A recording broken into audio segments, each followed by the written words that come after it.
Hey, I'm Sin, and today I'm joined by a very special guest, Nick, aka Subfocus. Hey. 3 studio albums, a gold record with Desire.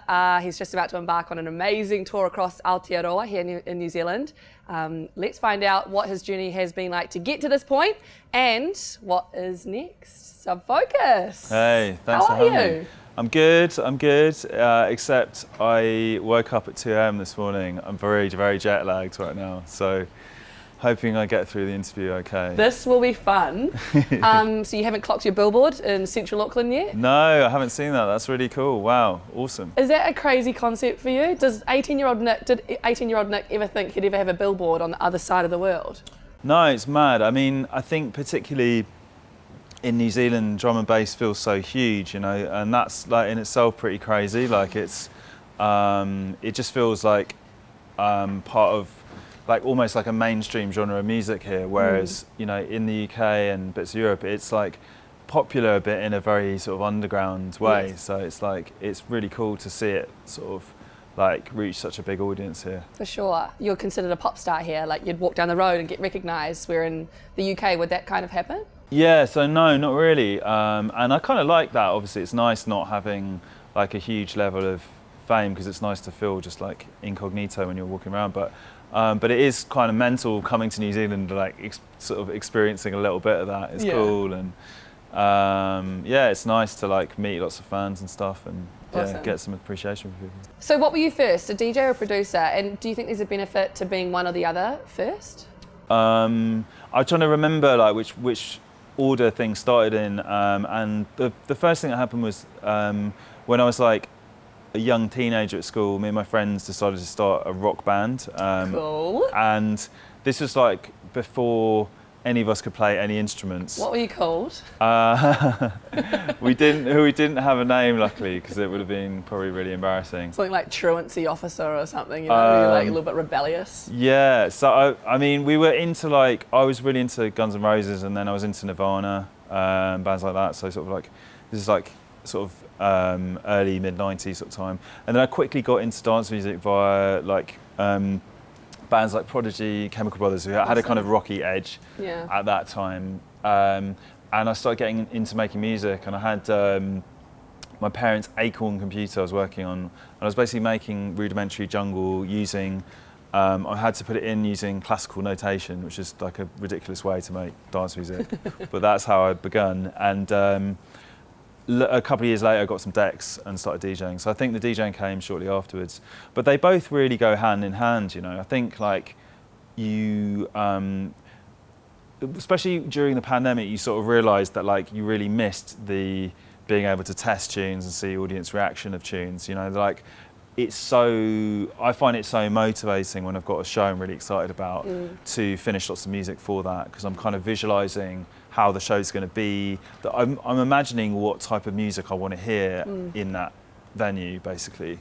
So yeah, you really noticed it when we weren't playing shows, that there was just a huge kind of lack of the DJing side of things, and like seeing people's, even though we were doing streams and stuff, you know, you were missing seeing people's reactions in real time. And for sure, and also that human connection, right? Yeah, and like it's mad, because I find like now when I'm playing a new tune, I like instantly know within seconds whether it's a good tune or not, like really? from the crowd's reaction, because you can just tell like they just really get some ideas and some ideas they don't. I think dance music it has to sort of have, it has to be simple enough for people to kind of get it in a massive chaotic environment like a festival or a club. Yeah, totally. And where there's lots of like visuals going on. Like it kind of has to have, basically there have to be like just enough elements for it to sort of translate. They can't be too complicated.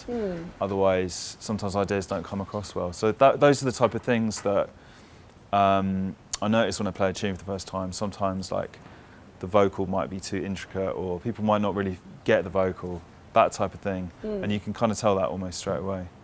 Have you ever second-guessed a record on that note? Have you ever put something out and thought, actually, I don't know if I'm 100% sure on that anymore?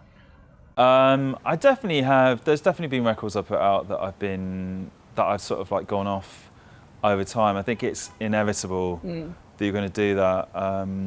I read a really good interview with Teed the other day about like the creative process, and it sort of put my mind at rest about like worrying too much about every release, because I think like it's good to sort of be relaxed about the stuff you're putting out, and just because it's good to take risks basically. Totally. You know, like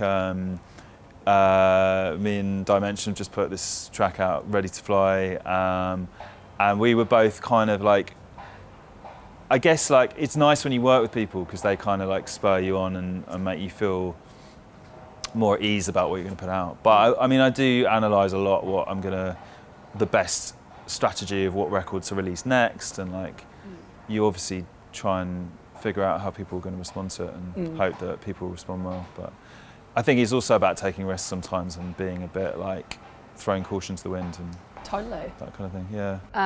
You obviously have dabbled in the fourth floor space. Yeah. A throwback for those that love it, turn Yeah. back time. But we saw the influence of hard dance return in this latest release with Dimension Ready to Fly. Yeah. Do you think it's important to, as a producer and as an artist and as a DJ, to listen to all sorts of music, to all genres of electronic music? And do you find inspiration there? Yeah, definitely. I'm quite like, I always feel like I'm quite sort of magpie-ish, like in terms of like how I look at music. Like I love analysing different genres and being like, how would you sort of incorporate that into drum and bass, or like I listen to a lot of house music and techno and stuff like that. But yeah, it was cool to do this particular track like and incorporate that like hard dance aspect, because it really reminded me of being a teenager, because like back then I had sort of like one of my mates used to DJ UK garage. Awesome. And I used to DJ drum and bass, and my other mate DJ'd happy hardcore. And we used to do mixes where we'd like mix between happy hardcore and drum and bass.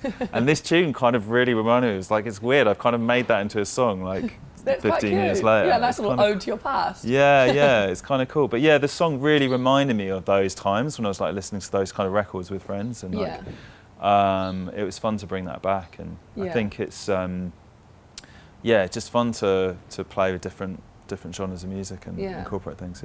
I think in New Zealand in the scene, people are really attached to their genre. So if you like drum and bass, you hate house music, and if you love house music, you hate drum and bass. Yeah. It's important to sew the scenes together, though, right? Do you think that's a healthy scene and a healthy dance music industry? I think I really like both of those genres, but I know what you mean. Like what I was describing to you with my mates when I was like a teenager was like, dance music was super tribal back then, and I think that was slightly to do with like we were buying vinyl. You couldn't really have like a collection that was like completely eclectic, because it was so expensive just to have like a good collection of one subgenre kind of thing. It's a lot easier to be much more eclectic now with like how everyone listens to music online and streaming and stuff. But yeah, I think you're always going to get that like tribal thing of like, I used to hate house music when I was like that age, and I was like, really, I just found it like, I was like, it's really boring, and like, but now I'm kind of like, there's most genres of music I can sort of like find enjoyment in, and like, yeah. The importance of the rave to you, I'd just like to talk about that for a little bit. Just as a producer, when you're making your music, you said that you've got the rave in mind. Yeah. Do you take yourself back into those spaces to re-experience it? Yeah, definitely. I mean, there's like specific nights that I've been to in the past that I always like kind of remember, and like, I don't know whether you like channel them necessarily, but you like, I can remember going to see, I went to like one of the final ever Metalheads nights at the Blue Note, which was like a very famous regular Sunday night party in London in the 90s. So I went to one of the final ones of those, like age 15 or 16, managed to sneak in there. And then I used to go to sort of early nights at Fabric, seeing people like Bad Company there and Andy C and stuff like that. And those were like my really like formative experiences in terms of like my early music that I was making and stuff. And used to go to the End a lot. So yeah, there are all these like clubs that I have real fond memories of, and like I get really charged up with inspiration when I go to different events. Basically, like I went to see Seth Troxler and Job Jossie and a few other people at DC10 recently, and that gave me like loads of new ideas. They were like playing, there's a lot of like really fast house music, kind of like 130 to 140 house music that was being played, and that felt really new and different. And so it's just, I just like, geeking out on different subgenres, and experiencing it in person is pretty important. Yeah, for sure. No, I love it. Okay, so you've had a really quite crazy good 5 last years. We had Desire.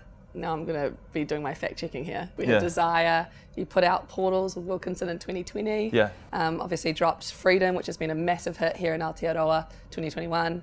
2022, you've dropped Ready to Fly. What is next for Subfocus? Where do you see yourself gallivanting around and doing what are you going to do? Yeah, so I mean, it's really, really cool to be doing the second ever Circular Sound show here in New Zealand. I think it feels really appropriate given like the great audience I've got here, and just love coming to play here. So that's been one thing I've been developing, and then alongside that I've been working on a big body of music, and that's I haven't really announced anything about that yet, but I'm going to be gradually releasing songs from that, and hopefully a bigger body of it next year, early next year. So yeah, that's what I'm working towards at the moment. I've just been like flat out in the studio, and also touring a lot, because it's really cool for us like now as DJs. You know, we're basically looking at the pandemic in the rearview mirror now, and like the whole summer that we had was just amazing. Doing a lot of festivals in Europe for the first time in quite a few years. There were a number of festivals in like 2021 in the UK, but this year it really feels like everything's kind of gone back to normal completely, and we're going back to, you know, Tomorrowland, Let It Roll, and Glastonbury. You know, all the big festivals were back, so it felt really good. Just to close on, 18-year-old Nick. Yeah. What would you say to him right now, as you are? I don't know. That's really hard to. What are the lessons that you've learned that you could possibly inform him about right now to help him through? I think like it's a really boring thing to say, but like it just helps to be really persistent. I think like when I started sending demos out, I probably sent out demos for like about 2 years before I really had like some proper interest. So just being persistent is super important to like kind of get through as a producer, and I guess trying to find like your own sort of style is super important as well.